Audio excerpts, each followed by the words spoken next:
नमस्कार मित्रांनो, आजच्या आपल्या कथेचं नाव आहे कालबंधन भाग दुसरा. आणि या कथेच्या लेखिका आहेत आरती सोळगे. लेखिकेच्या लेखणीला सन्मान देऊन आपण आजच्या आपल्या कथेला सुरुवात करूयात. पण त्या अगोदर तुम्हाला जर या चॅनलवरील कथा आवडत असतील तर चॅनलला सबस्क्राईब करा, बेल आयकॉनवर क्लिक करून नोटिफिकेशनला सुद्धा ऑन करा. चला तर मग कथेला सुरुवात करू. सोमदत्त बाहेर आले. त्यांना शबरस्वामी बरोबर झालेली भेट आठवू लागली. एके दिवशी सोमदत्त शक राजाच्या दरबारातून अय्यारी करून जंगलामार्गे उज्जैनीकडे येत होते. त्याच वेळेस आकाशातून एक गरुड त्यांच्या डोक्यावर घिरट्या घालत असलेला त्यांना दिसला. ते अचंबित होऊन त्या गरुडाकडे पाहत होते. तेवढ्यात तो गरुड येऊन त्यांच्या हातावर बसला. त्यांनी पाहिले त्या गरुडाच्या पायाला एक संदेशपत्र बांधलेले होते. त्यांनी ते संदेशपत्र काढून वाचावयास सुरुवात केली. काय आश्चर्य! ते त्यांच्याच नावाने होते. तो गरुड शबरस्वामींचा संदेश वाहक होता व त्यामध्ये त्यांना तात्काळ आश्रमात येण्यास सांगितले होते. अगदी कोणालाही न सांगता एकटेच येण्यास सांगितले होते. सोमदत्त स्वामींच्या आश्रमात पोहोचले व शबरस्वामींना त्यांनी नमस्कार केला. शबरस्वामींनी आपला उजवा हात आशीर्वादासाठी वर केला व सोमदत्तांना मृगजिनावर बसण्याची सूचना केली. सोमदत्त निमूटपणे मृगजिनावर बसले. शबरस्वामींनी सांगावयास सुरुवात केली. सोमदत्ता, मी जी गोष्ट तुला सांगतो आहे ती ऐक व याची वाच्यता कुठेही करू नकोस. अगदी महाराज विक्रमादित्य यांना सुद्धा सांगू नकोस, कारण एका महान कार्यासाठी तुझी निवड झालेली आहे व तुला पंचमहाभूतांचा शोध घ्यायचा आहे.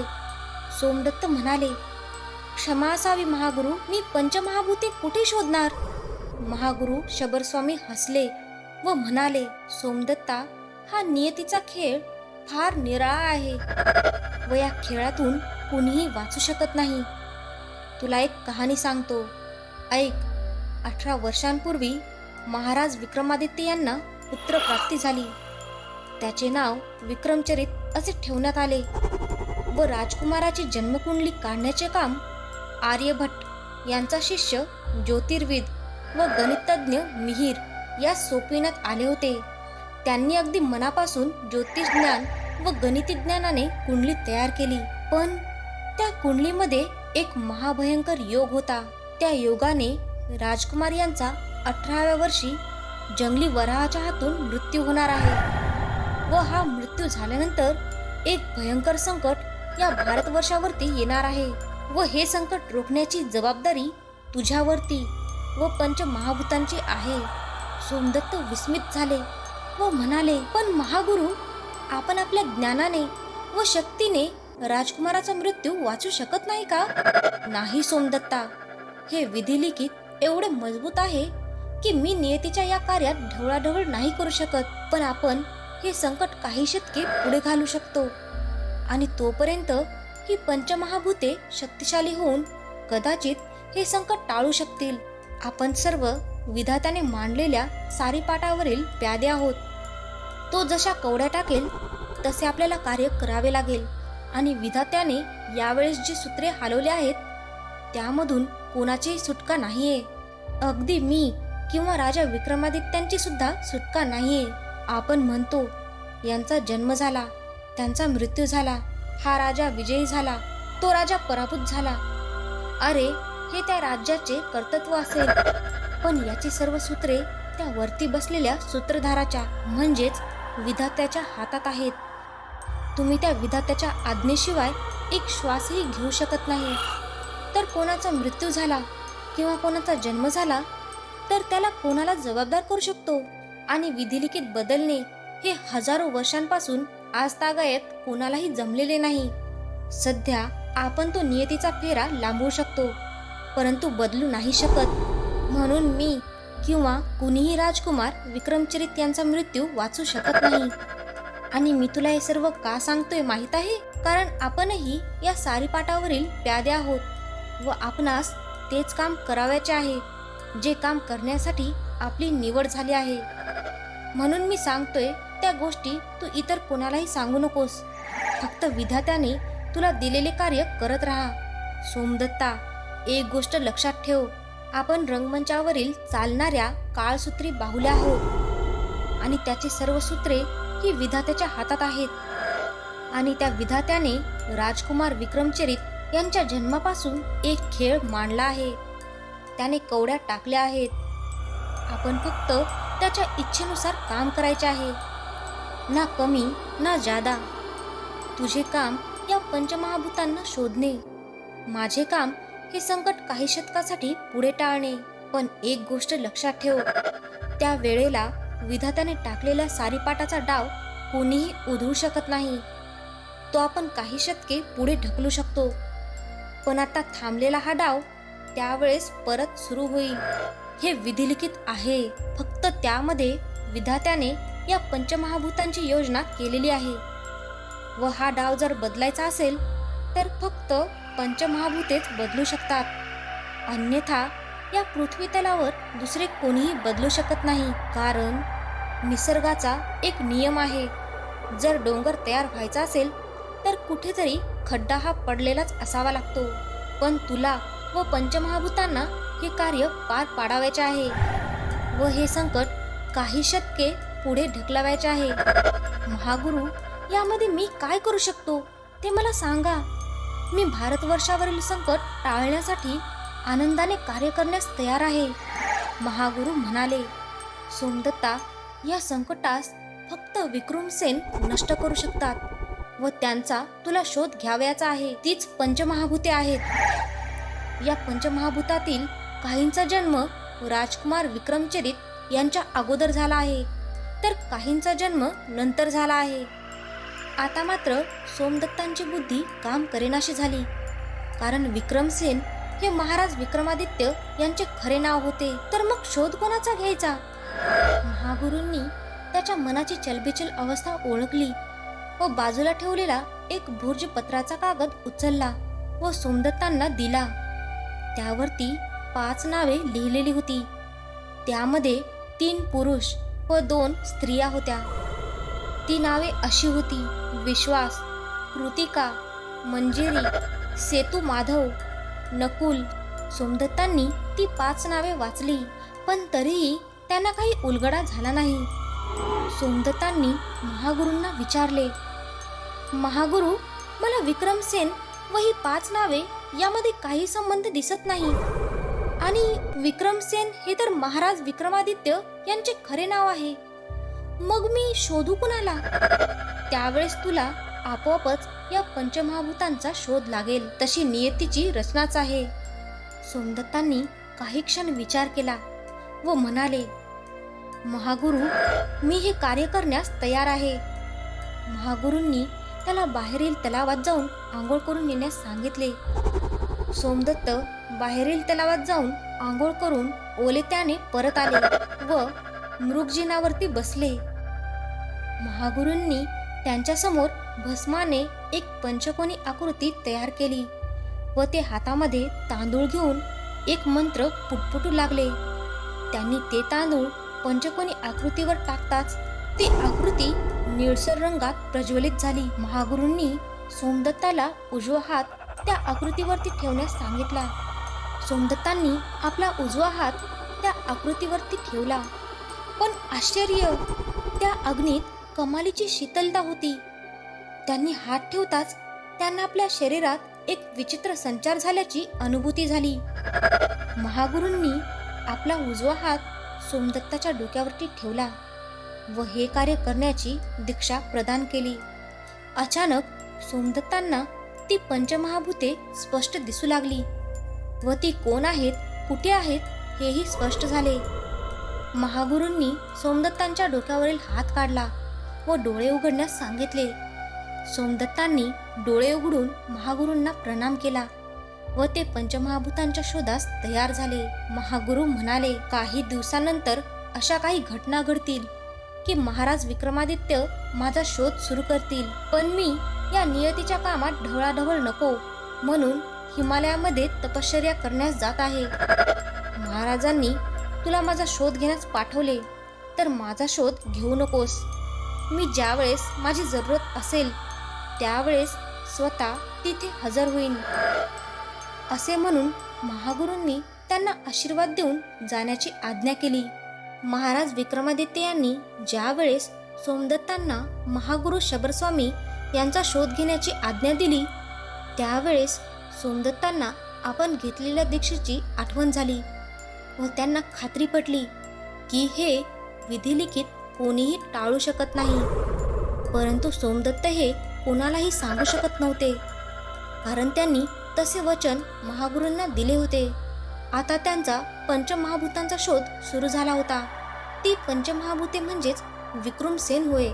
विश्वास, कृतिका, मंजिरी, सेतुमाधव आणि नकुल अशा प्रकारे त्या पंचमहाभूतांची रचना होती. त्यापैकी पहिले व दुसरे म्हणजेच विश्वास व कृतिका हे सापडले होते. बाकी तिघांचा शोध सुरू होता. विश्वास हा एक अद्भुत धनुर्धारी होता.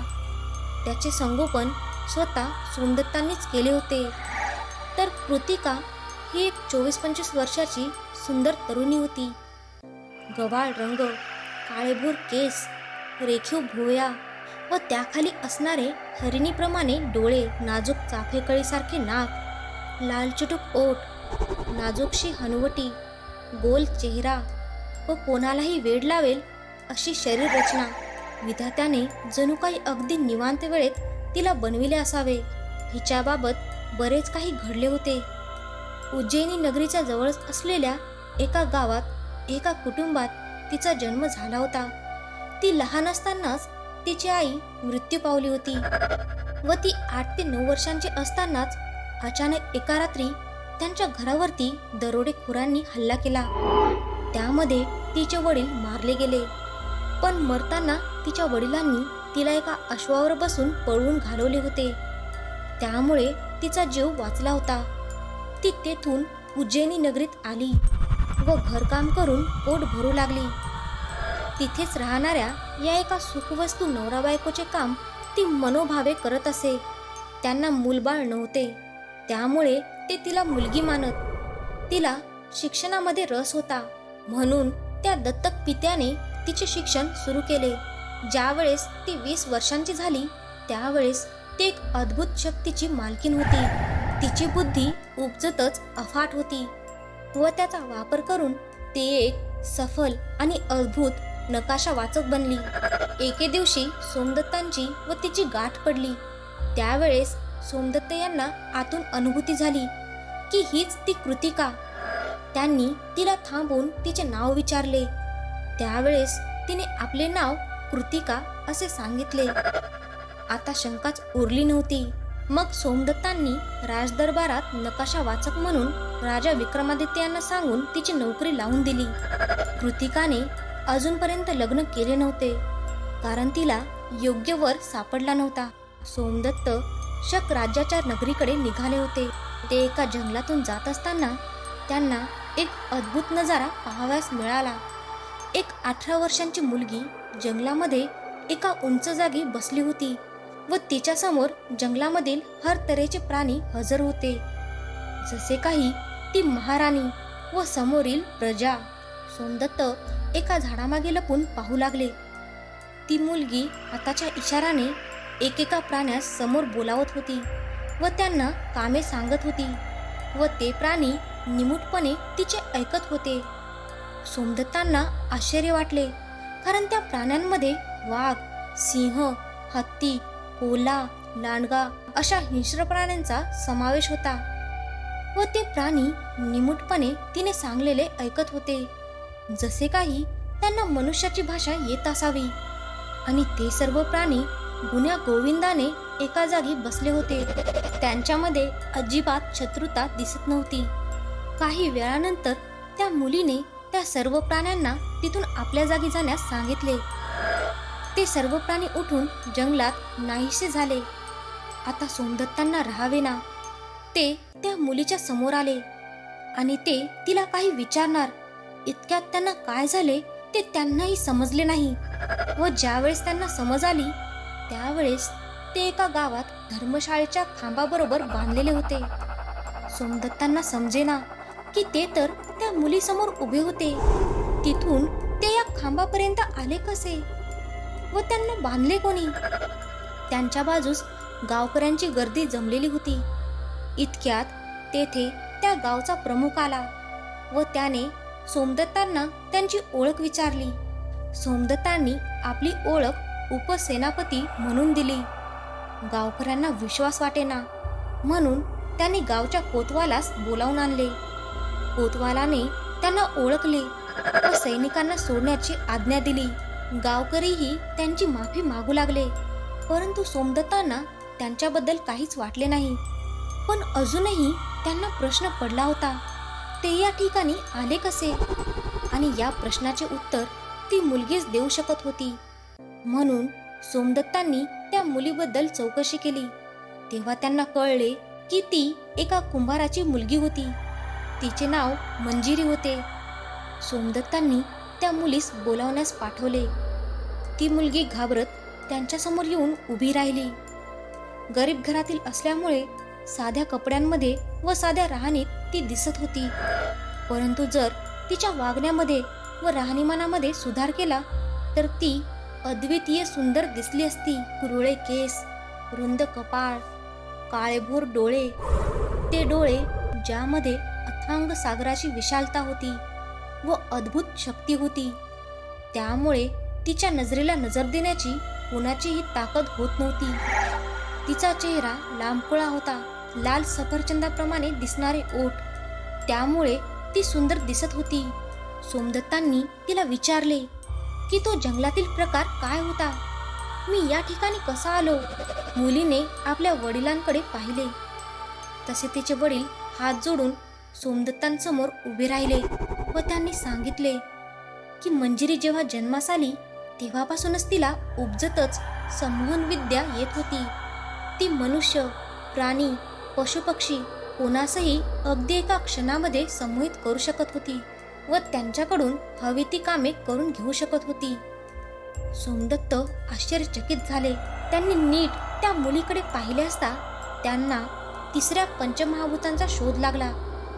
त्यांनी त्या कुंभारास सांगितले की या मुलीचा सांभाळ चांगल्या पद्धतीने करा, कारण हिचा जन्म एका महान कार्यासाठी झालेला आहे व ही दैवी अवतार आहे. कुंभाराने त्यांचे म्हणणे मान्य केले. सोमदत्तांनी गावच्या कोतवालास बोलून त्या कुंभारास काही धन दिले व त्या मुलीस घेऊन उज्जैनी महाराजांच्या दरबारात येण्यास सांगितले व महाराजांना दाखवण्यासाठी खून म्हणून एक राजमुद्रा दिली व ते अश्वावरती बसून शक राज्याकडे निघाले. अर्थातच ते सेनापती अरिशंत यांच्या वेशात होते. ते दरबारात पोहोचले व आपल्या जागेवर विराजमान झाले. दरबार चालू झाल्यानंतर त्यांनी राजा रुद्रदामा यांना मुजरा केला. राजांनी सोमदत्तांना विचारले 2 दिवस ते कुठे गायब होते? त्यावेळेस सोमदत्तांनी सांगितले की ते वेश पालटून विक्रमादित्यांच्या राज्यात फिरत होते. काही महत्वाची खबर मिळते का ते पाहत होते. राजांनी संतोषाने मान हलवली व राजदरबार सुरू करण्याची आज्ञा दिली. राजदरबार संपल्यानंतर त्यांनी महाराजांची भेट घेतली व आपणास 15 दिवसांची सुट्टी मिळावी अशी विनंती केली. राजांनी त्यांना कारण विचारल्यानंतर त्यांनी प्रकृतीचे कारण पुढे केले व राजांनी त्यांना संमती दिली. ते परत राज्याच्या हद्दीजवळ आले. त्यांनी विश्वासला हाक मारली व त्याला आपल्याबरोबर उज्जैनीला चालण्याची आज्ञा केली. विश्वास तडक घरामध्ये गेला व आपली तीर कमान खांद्याला अडकवून बाहेर आला व आपल्या करड्या अश्वावर बसून निघण्यास तयार झाला. ते हळूहळू उज्जैनीच्या वेशीपाशी आले. त्यावेळेस सोमदत्तांनी त्याच्या हाती राजमुद्रा दिली व त्यास महाराज विक्रम यांना भेटण्यास सांगितले व सोबत महाराजांना एक पत्रही दिले, ज्यामध्ये त्याच्या अद्भुत तिरंदाजीबद्दल लिहिले होते व हेही सांगितले की हा मुलगा काही बोलू शकत नाही व याची मी परत येईपर्यंत कोणालाही त्याच्या कलेबद्दल माहिती होऊ नये, कारण सोमदत्त या सर्व पंचमहाभूतांना एका ठिकाणी आणत होते. कारण ही महागुरु शबरस्वामी यांची आज्ञाच होती. विश्वासला उज्जैनीत सोडून ते पुढच्या महाभूतांच्या शोधात निघाले. इकडे विश्वास दरबारात पोहोचला व त्याने महाराज विक्रमादित्य यांची भेट घेतली व त्यांना वाकून मुजरा केला व ती राजमुद्रा व पत्र महाराजांच्या स्वाधीन केले.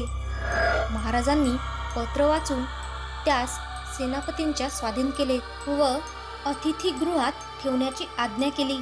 तिकडे सोमदत्त तिथून निघून महाराज विक्रमादित्यांच्या साम्राज्यात फिरत होते, कारण त्यांना अजून 2 पंचमहाभूते शोधायची होती. त्यांचा शोध उज्जैनीपासून 150 मैलावर असणाऱ्या एका नगरात संपला. तिथे असणारा नगरपाल एका चोरापासून त्रस्त झाला होता, कारण एकतर तो चोर पकडला जात नव्हता आणि पकडला गेला तर तो बिना हत्याराच्या जमिनीतून बोगदा खणून पळून जात होता. सोमदत्ताला ते थोडे चमत्कारिक वाटले, म्हणून त्यांनी तेथेच मुक्काम केला व नगरपालास त्या चोरास पकडण्याची व समोर आणण्याची आज्ञा केली. पहिले 2-4 दिवस तो चोर काही सापडला नाही. 5व्या दिवशी तो चोर हाती लागला. त्याला सोमदत्ताच्या पुढे हजर करण्यात आले. सोमदत्तांनी त्याला एका कोठडीत टाकले व स्वतः त्याच्यावर लक्ष ठेवत बसले.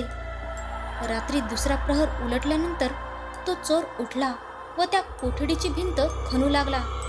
सोमदत्तांनी नीट लक्ष देऊन पाहिले तर तो फक्त हाताने अगदी भुसभुशीत माती उकरावी तसे दगडाच्या भिंतीला उकरत होता. सोमदत्तांनी त्याचे काम अर्धवट झाले असतानाच जाऊन त्याला पकडले व समोर बसवले. त्या चोराच्या चेहऱ्याकडे पाहिले असता सोमदत्तांना आपल्या शरीरात एक वेगळीच अनुभूती झाल्याचे दिसून आले. त्यांनी त्या चोराला त्याचे नाव विचारले. त्याने आपले नाव सेतू माधव असे सांगितले. सोमदत्तांनी लगेचच ओळखले की हा पंचमहाभूतातील 4था व्यक्ती आहे. त्यांनी त्याला आपल्या सोबत घेतले व एका गुप्त कक्षात दाखल झाले व त्याची कहाणी विचारली. त्याची विशेष अशी काही कहाणी नव्हती. तो जन्माला आला तेव्हाच त्याच्या आईबापाने त्याचा त्याग केला होता व लहानपणापासून फक्त आणि फक्त पोट भरण्यासाठी तो चोऱ्या करत होता. सोमदत्तांनी त्याला त्याच्या या अद्भुत कलेबद्दल विचारले असता त्याने सांगितले की ही कला त्याला उपजतच आहे. लहानपणापासून तो असे करू शकतो. तो कोणत्याही ठिकाणी किती आत दगडांमध्ये उत्खनन करू शकतो. त्याला स्वतःलाच माहिती नाही की ही शक्ती त्याच्यामध्ये कशी आली. सोमदत्तांनी त्याला त्याच्या जन्माची कथा व त्याच्या जन्माचा उद्देश सांगितला व या कार्यात मदत करण्याची विनंती केली. सेतू माधवला ज्यावेळेस समजले की त्याचा जन्म एका महान कार्यासाठी झाला आहे, तो खुश झाला व सोमदत्तांची मदत करण्यास तयार झाला. सोमदत्तांनी त्याला सोबत घेऊन उज्जैनीकडे प्रस्थान केले. ते महाराज विक्रमादित्य यांच्या गुप्त कक्षात जाऊन बसले. महाराज तिथे आले. सोमदत्तांनी महाराजांना अभिवादन केले. महाराजांनी त्याच्या या अभिवादनाचा स्वीकार केला व पुढे बोलण्याचा इशारा केला. सोमदत्त सांगू लागले, महाराज, मी आतापर्यंत आपल्याकडे 2 पुरुष व 2 स्त्रिया यांना पाठवले आहे. आता अजून एका पुरुषाचा शोध सुरू आहे.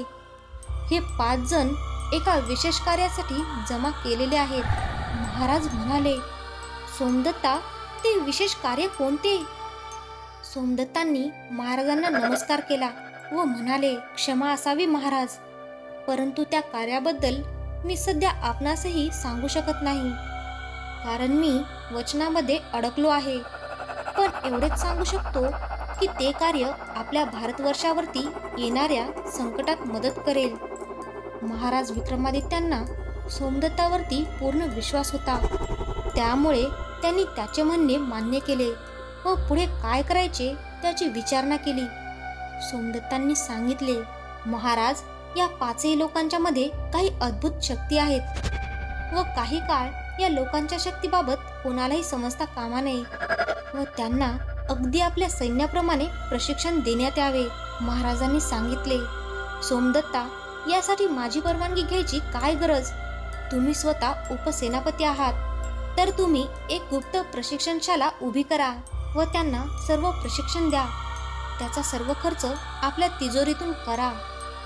सोमदत्तांना आनंद झाला व त्यांनी महाराजांना अभिवादन केले व ते गुप्त कक्षातून बाहेर आले.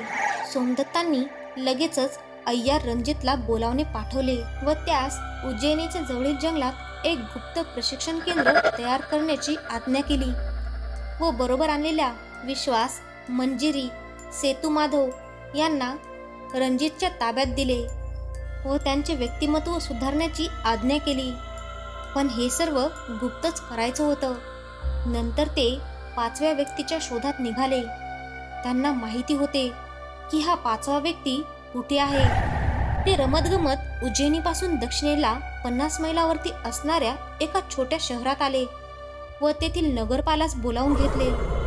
त्या नगराबद्दल एक आख्यायिका होती की त्या नगरास आजतागायत हवा, वावटळ किंवा चक्रीवादळापासून काही धोका झाला नव्हता आणि त्याचे कारण म्हणजे तेथे असणारा आश्रम. तो आश्रम शबरस्वामींच्या शिष्याचा होता व त्यांच्या आश्रमामध्ये एक तरुण काम करत होता. जर कधीही चक्रीवादळ किंवा इतर कोणतेही आसमानी संकट आले तर त्या तरुणाच्या फक्त एका विनंतीवरून ते संकट आपली दिशा बदलून निघून जाते.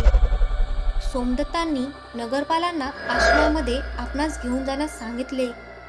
सोमदत्तांनी आश्रमात गेल्यानंतर शबरस्वामीच्या शिष्यास अभिवादन केले व आपली ओळख सांगितली. तसेच तिथे येण्याचे प्रयोजनही सांगितले. शबरस्वामीच्या शिष्याने त्या तरुणास बोलावून घेतले व सोमदत्तांच्या ताब्यात दिले. सोमदत्तांनी आपले नाव व ओळख सांगितली व त्या तरुणास त्याचे नाव विचारले. त्याने आपले नाव नकुल असे सांगितले. सोमदत्त यांचा शोध पूर्ण झाला होता. आता त्या पंचमहाभूतांना प्रशिक्षण देण्याची जबाबदारी त्यांच्यावर होती. नकुलला सोबत घेऊन त्यांनी उज्जैनी जवळील एका जंगलात नव्याने तयार झालेल्या प्रशिक्षण केंद्रात प्रस्थान केले. तिथे पोहोचल्यानंतर त्यांनी सर्व व्यवस्था पाहिली. रणजितने आपले काम अगदी चोखपणे बजावले होते. मंजिरीच्या वडिलास उज्जैनीमध्ये एक घर बांधून राहण्यास सांगितले होते व त्यांच्या पोटापाण्याची व्यवस्था लावून देण्यात आली होती. गुप्त प्रशिक्षण केंद्रात सर्व प्रकारचे शिक्षण देण्याची तयारी करण्यात आली होती. इथे फक्त 4घांना प्रशिक्षण देण्यात येणार होते कारण कृतिका ही प्रशिक्षित होती, त्यामुळे तिला प्रशिक्षण देण्याची गरज नव्हती. तर तिचे नकाशा वाचण्याचे विज्ञान होते, ते विस्तारित करण्याची जरूरत होती व ते कार्य स्वतः शबरस्वामी करणार होते. हळूहळू प्रशिक्षणास सुरुवात झाली. तिथे त्यांना वेदविद्या शिक्षण, शस्त्रविद्या, वास्तुविद्या, बांधकाम शिक्षण इत्यादी त्यांच्या शक्तीस अनुसरून प्रशिक्षण पण देण्यात आले. पण याच ठिकाणी विश्वास आपले हृदय हरून बसला होता. त्याने जेव्हापासून मंजिरीस पाहिले होते तो वेडा झाला होता. तो बोलत नसल्यामुळे सर्वच जण त्याची काळजी घेत, परंतु मंजिरी त्याची फारच काळजी घेत असे. तिला वाटे की नक्की तिच्यामध्ये व विश्वासमध्ये काहीतरी बंधन आहे, पण ते काय हे अजूनपर्यंत तिला समजले नव्हते. अगदी अशाच प्रकारची भावना विश्वासच्याही मनात येत होती, परंतु अजून तरी त्यांचे नाते काय व ते कोण आहेत हे त्यांना माहीत नव्हते. कदाचित त्याची माहिती त्यांना देण्याची वेळ आली नव्हती. काही कालावधीनंतर ते सर्वजण पूर्ण प्रशिक्षित झाल्यानंतर त्यांना महाराज विक्रमादित्य त्यांच्या या सैन्यात व राजवाड्यात सामान्य सैनिकाप्रमाणे बेमालूमपणे मिसळण्यात आले, कारण त्यांचे कार्य हे राजकुमार विक्रमचरित यांच्या मृत्यूनंतर सुरू होणार होते. हे फक्त शबरस्वामी व सोमदत्त यांनाच माहिती होते. याबद्दल स्वतः राजा विक्रमादित्य यांनाही कल्पना नव्हती. हळूहळू राजकुमार विक्रमचरित यांचा वाढदिवस येऊन ठेपला. त्यांचा वाढदिवस 4 दिवसानंतरच्या पौर्णिमेस होता. आता राजकुमार विक्रमचरित व त्यांचे मित्र यांना अतिथी कक्षाच्या इमारतीच्या 7व्या माळ्यावर नेऊन ठेवण्यात आले. त्या ठिकाणी त्यांचे मनोरंजनाचे सर्व उपाय करण्यात आले होते, परंतु फक्त त्यांना 7व्या माळ्यावरून खाली उतरण्याची अनुमती नव्हती. राजकुमार विक्रमचरित किंवा त्यांचे मित्र यांना याबद्दल काही कल्पना नव्हती. फक्त त्यांना एवढेच माहिती होते की काही कारणास्तव राजकुमारांना स्थानबद्ध सुरक्षेत ठेवण्यात आले आहे व तो कालावधी 5 दिवसांचा आहे. जर राजकुमारांना त्यांच्या मृत्यूबद्दल सांगितले असते तर ते त्यांच्या वाढदिवसाच्या अगोदरच भीतीवर चिंतेने मृत्यू पावले असते. म्हणून ही खबरदारी घेण्यात आली होती. 7व्या माळ्यावर राजकुमार विक्रमचरित व त्याचे मित्र राहत व तिथून खालील प्रत्येक माळ्यावरती 50 सैनिकांचा खडा पहारा ठेवण्यात आला होता. तसेच दुसऱ्या कक्षेत पूर्ण अतिथी कक्षाच्या बाजूंनी शस्त्रधारी सैनिकांचा पहारा लावण्यात आला होता. तसेच किल्ल्याचे सर्व दरवाजे लावण्यात येऊन नगरातील सर्व वराह किंवा त्यांची पिल्ले यांना किल्ल्याबाहेर काढण्यात आले होते. भविष्यवाणीनुसार राजकुमार यांचा मृत्यू जंगली वराहाच्या हातून होणार होता, परंतु विषाची परीक्षा घेऊन उपयोग नाही, म्हणून पूर्ण नगरीतील वराहांना नगराबाहेर काढण्यात आले होते. हळूहळू पौर्णिमेचा दिवस उजाडला. पौर्णिमेच्या दिवशी संपूर्ण उज्जैनी शहरात संचारबंदी लागू करण्यात आली होती. त्यात सर्व लोकांना घरी बसण्यास सांगण्यात आले होते. किल्ल्याचे दरवाजे बंद करण्यात आले होते.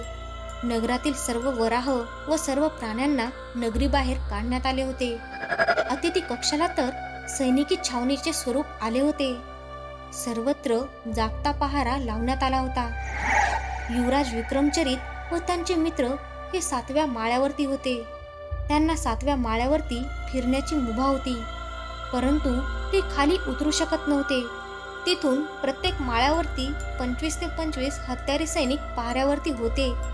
दरबार भरला होता, परंतु जनतेची गराहणी ऐकण्याव्यतिरिक्त इतर कुठलेही कार्य झाले नाही.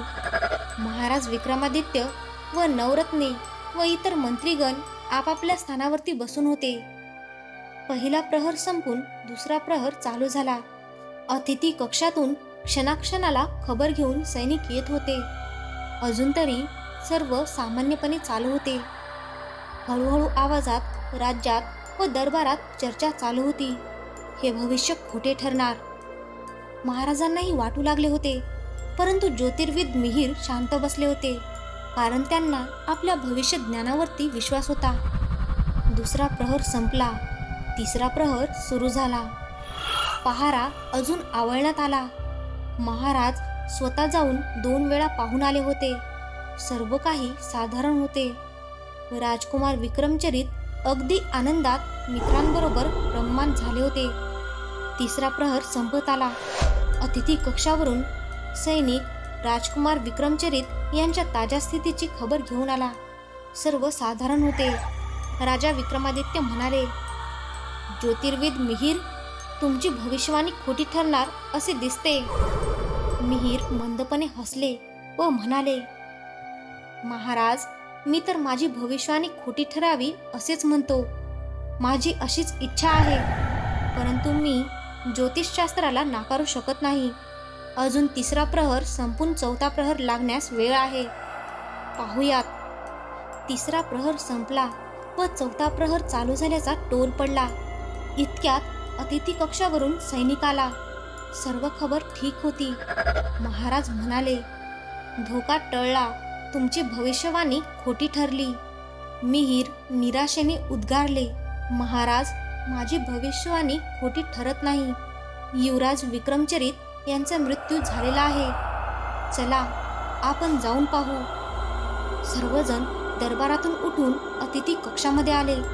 7व्या माळ्यावरती जाऊन पाहिले असता युवराज विक्रमचरित यांचे मित्र सारीपाट खेळण्यामध्ये गुंतलेले होते, परंतु विक्रमचरित दिसत नव्हते. त्यांना विचारले असता मित्र म्हणाले, विक्रमचरित यांना अचानक अस्वस्थ वाटू लागले, म्हणून ते आराम कक्षात आराम करण्यास गेले आहेत. सर्वजण आराम कक्षामध्ये आले. कक्षाचा दरवाजा आतून बंद होता. महाराजांनी दरवाजा वाजवला, परंतु युवराजांनी दरवाजा उघडला नाही, म्हणून सैनिकांना दरवाजा तोडण्यास सांगण्यात आले. सैनिकांनी दरवाजा तोडला. आतमध्ये जाऊन पाहतात तो काय, युवराज विक्रमचरित मंचाजवळ रक्ताच्या थारोळ्यात कोसळलेले होते व त्यांच्या छातीवर राज्याचे राज्यचिन्ह असलेली धातूची जंगली वराहाची मूर्ती कोसळलेली होती. ही मूर्ती त्यांच्याजवळ एका खांबावरती बसवण्यात आली होती. ती कशी कोसळली काहीच माहिती नाही. परंतु राजकुमार विक्रमचरित यांचा मृत्यू झालेला होता. पूर्ण उज्जैनी नगरीत हाहाकार उडाला. सर्वजण दुःख करत होते. महाराज विक्रमादित्य व त्यांच्या कुटुंबाच्या दुःखाला तर पारावारच नव्हता. महाराज विक्रमादित्य वारंवार मूर्छित होत होते. त्यांना राजकुमार विनयपाल यांनी सांभाळले होते. तर तिकडे महाराणी पद्मिनी देवी मूर्छित झालेल्या होत्या. सगळ्यात जास्त दुःख राजकुमारी यांना झाले होते, कारण त्यांचा लाडका दादा होता ना तो. राजकुमार विक्रमचरित यांचे शरीर अंत्यदर्शनासाठी महालात आणून ठेवण्यात आले. सर्व जनता दर्शनासाठी येत होती. सर्व समुदायातील लोक येत होते. दर्शनानंतर राजकुमार विक्रमचरित यांची अंत्ययात्रा निघाली. या अंत्ययात्रेत गरीब, श्रीमंत, राजे, मंत्री असे सर्व स्तरातील लोक होते. कारण महाराज विक्रमादित्य यांचे कुटुंब हे सर्वात आवडते कुटुंब होते. जनतेचा राजा होता तो, आणि त्यांचाच मुलगा मृत्यू पावला होता. राजकुमार विक्रमचरित यांचे शरीर चंदनाच्या चितेवरती ठेवण्यात आले व त्यांना राजकुमार विनयपालच्या हस्ते मुखाग्नी देण्यात आली. सर्व लोक आपापल्या घरी निघून गेले. फक्त या ठिकाणी अय्यार सोमदत्त व शबरस्वामी हजर नव्हते, कारण त्यांना या भविष्याचे पूर्वीच आकलन झालेले होते. महाराज विक्रमादित्य यांचा दरबार बंद होता. ते दुःखातून बाहेर येत नव्हते.